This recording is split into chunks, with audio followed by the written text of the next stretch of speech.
Uy, ikaw, nabalitaan mo na ba? Basta't usapang trendingan sa loob at labas ng sintang paaralan, kaming bahala dyan.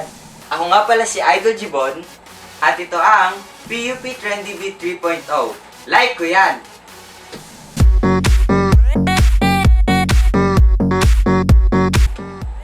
Alam naman natin na ang ating bansang Pilipinas ay pangalawa sa may pinakamabagal na internet connection sa buong Asya. Ayon yan sa Ookla. Saklap, di ba? Narito ang ilan sa mga kadalasang reaksyon nating mga Pilipino sa tuwing bumabagal ang internet connection sa ating mga pamamahay.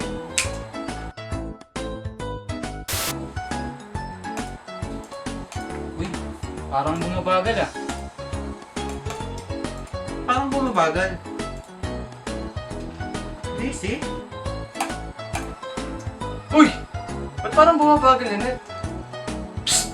Pa-restart nga! Ay!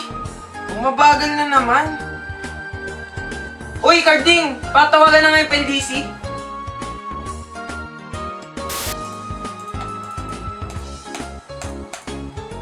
Uy, DC.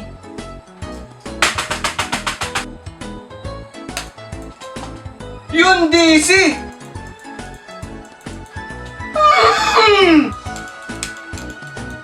Oh! Naku po! DC na naman? Oh! Teka, parang bumabagal ah.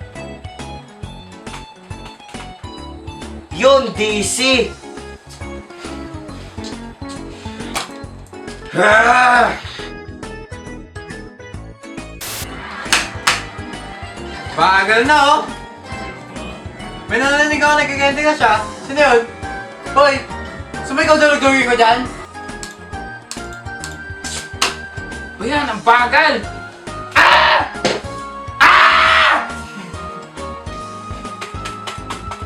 DC na naman. Kadaan-daan dito! Didisi na naman ako eh! Uy! Manalo na kami na ito. Lamang namin sa item oh. Last clash, last clash. Uy! Na-DC? Uy! Patay yung modem! Dumaan ka ba? Natabakan mo ano? Hindi ako... Ay sino? Doon nga kasi!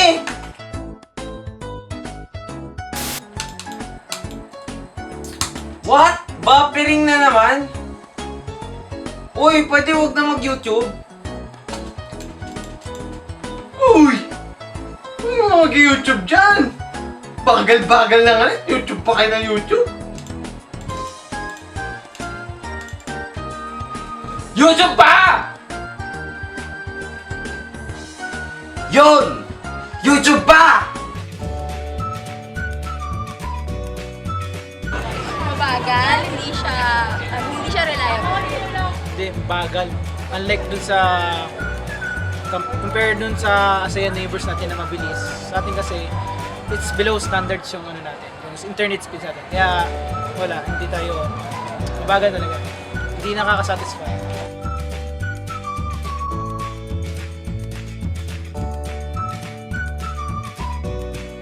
Oo naman, kasi para naman yung sa kabuti na lahat ng estudyante kagaya mo.